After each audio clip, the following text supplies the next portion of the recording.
Alors Trevor, le intimidateur de l'école, se leva.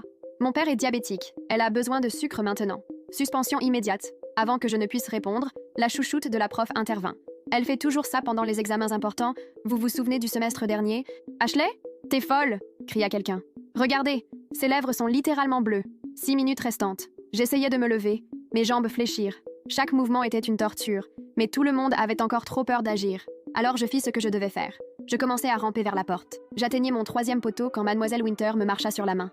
Personne ne sort avant 15 heures. Des exceptions? Que quelqu'un l'aide, sanglotait Sarah. Quiconque bouge obtient 1.0 pour le trimestre. 3 minutes restantes. Trevor était à la porte, essayant sa carte. Accès refusé. D'autres enfants se joignirent. S'il vous plaît. Ma langue était gonflée, remplissant ma gorge. Mademoiselle Winter se mit à genoux juste devant mon visage. Tu sais ce qui s'est passé l'année dernière quand ta mère a essayé de me faire virer? J'ai appris exactement de quel genre de famille tu viens. 1 minute restante. Mon cœur battait si fort que je pensais que mes côtes allaient se briser. Elle se pencha si près que je pouvais voir les poils de son nez.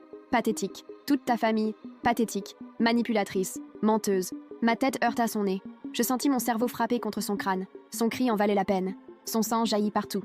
Je saisis le cordon pendu à son cou. Tous regardaient pendant que je me traînais vers la porte. Chaque centimètre était une torture. Accès accordé. Le verrou fit clic. Trevor tira la porte pour l'ouvrir. Infirmière, maintenant. Que quelqu'un aille chercher l'infirmière. Appelez le 911! Cria quelqu'un. Mademoiselle Winter hurlait toujours depuis la salle. Elle fait semblant. Tout le monde est dramatique. C'est du sabotage. Les ambulanciers dirent que mon taux de sucre atteignit 19. Techniquement, j'ai été cliniquement mort pendant 2 minutes. Mademoiselle Winter fut mise en congé temporaire, mais ce n'était pas suffisant pour moi. Elle avait pratiquement essayé de me tuer, donc j'étais prêt à rendre l'appareil. Le trajet en ambulance fut une succession d'aiguilles et de machines bipant, et quelqu'un hurlant des chiffres qui continuèrent de descendre. On me conduisit directement aux urgences, où les infirmières installèrent de nouveaux moniteurs sur tout mon torse et mes bras. Corby brûlait en entrant, mais pas autant que ma tête, qui souffrait encore de l'endroit où j'avais heurté Mademoiselle Winter.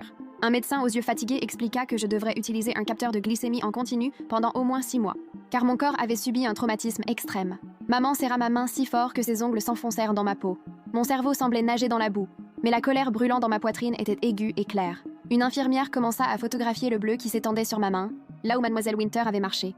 Elle documenta les morceaux cassés du glucomètre retrouvés dans mon sac et imprima toutes mes lectures de sucre des 12 dernières heures. Les chiffres la firent secouer la tête et murmurer quelque chose sur la négligence criminelle. Une assistante sociale apparut avec un classeur rempli de formulaires, demandant si je voulais déposer un signalement auprès des services de protection de l'enfance. Je pris le stylo avant qu'elle ait fini de parler et signai tout ce qu'elle posa devant moi. Cette nuit-là, alors que j'étais encore connectée à 3 machines différentes, le directeur appela sur le téléphone de maman. Il mit le haut-parleur et je pus l'entendre, choisissant chaque mot avec soin, parlant d'incidents malheureux et de révision des protocoles, mais ne disant jamais une seule fois « Je suis désolé ». Il continua de parler d'assurance responsabilité civile et des politiques du district. Je pouvais sentir qu'il se souciait plus